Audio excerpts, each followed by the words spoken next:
Look closely. This single point charge emits an invisible radial force that extends outward through space in every direction. If we place a transparent, non-symmetrical, three-dimensional boundary around that charge, we create a specific volume of space. The challenge is determining the exact magnitude of the source hidden inside this volume without ever crossing the boundary to measure it directly. While Coulomb's law allows us to calculate the electric force at individual points in space, it does not easily account for the behavior of a field across an entire irregular surface. To solve this, we need a mathematical rule that can quantify the total field across a continuous boundary. Gauss's law provides the solution by establishing a direct relationship between the surface of a boundary and the total charge contained within it. In this relationship, the total electric flux, represented by phi, passing through a closed surface is equal to the enclosed charge, Q, divided by the permittivity of free space, epsilon naught. This equation implies that the total electric flux passing through a closed boundary depends only on the charge inside, regardless of the boundary's shape or size. We will verify this first by using a perfect sphere to show why distance and surface expansion cancel each other out. Second, we will use the principle of superposition to demonstrate why external electric fields do not affect our internal charge measurements. Finally, we will apply Gauss's law to a discontinuous piecewise field to see how it can be used to extract the value of an unknown source. Gauss's law converts localized electric vectors into a measurable quantity. Consider a sphere of radius r, enclosing a positive charge q at its center. We isolate a tiny surface area element, delta S, oriented by an outward normal vector r hat. The central electric field vector E passes through parallel to this normal. The local flux through this specific patch is the mathematical dot product of the electric field and the area vector. Because these vectors are parallel, the calculation simplifies to basic scalar multiplication. Replacing the field with Coulomb's law shows that the field strength decays with the square of the radius. To find total flux, we sum the contributions from every differential patch across the sphere. This yields the formula for the sphere's total area, 4 pi r squared. The 4 pi and r squared from Coulomb's law cancel perfectly against the 4 pi r squared of the surface area. This leaves us with a final result. Total flux equals the enclosed charge over epsilon naught. The total flux does not change with distance because the expanding surface area of the sphere compensates for the weakening of the electric field. If we distort this perfect sphere into an irregular, asymmetrical shape, the underlying mathematical principle remains exactly the same. Gauss's law holds true for any closed surface, regardless of its specific shape or dimensions. This consistency is maintained even when we introduce external charges into the surrounding environment.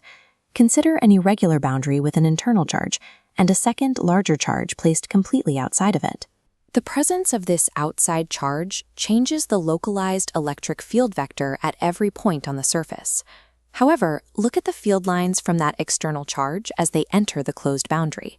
Because these entering lines point opposite to the surface's outward normal, they represent negative flux.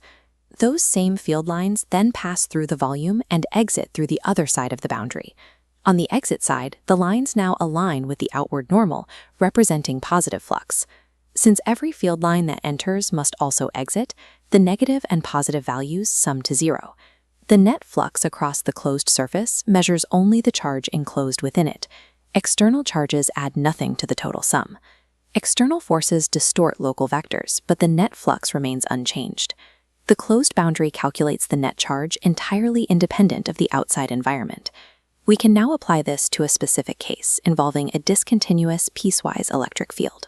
We have a cylinder centered on the origin, extending 10 centimeters on either side. On the right, a uniform field points positively at 200 newtons per coulomb. On the left, it points in the negative direction with the exact same magnitude. While we know the external field behavior, the charge hidden inside the cylinder remains unknown.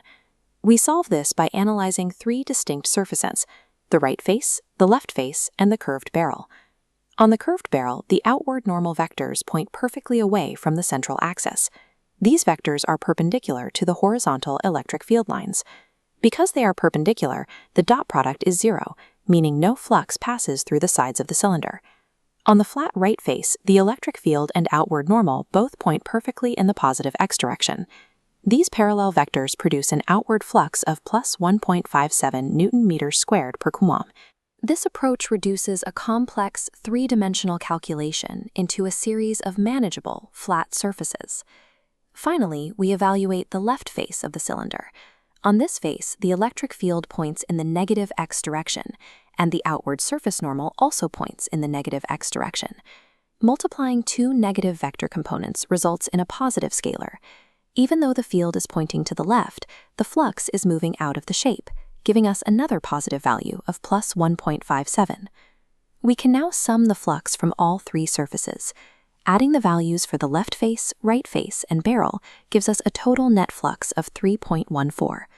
We return to our primary equation. Total flux equals enclosed charge divided by epsilon naught. We rearrange the formula to solve for the enclosed charge, multiplying the total flux by epsilon naught. By multiplying our flux sum of 3.14 by the permittivity of free space, we find the value of Q. The calculation shows that the internal charge is 2.78 times 10 to the negative 11 coulombs. We have successfully quantified an internal source using only measurements taken at the boundary. Gauss's law maps local vector fields at a boundary directly to the total source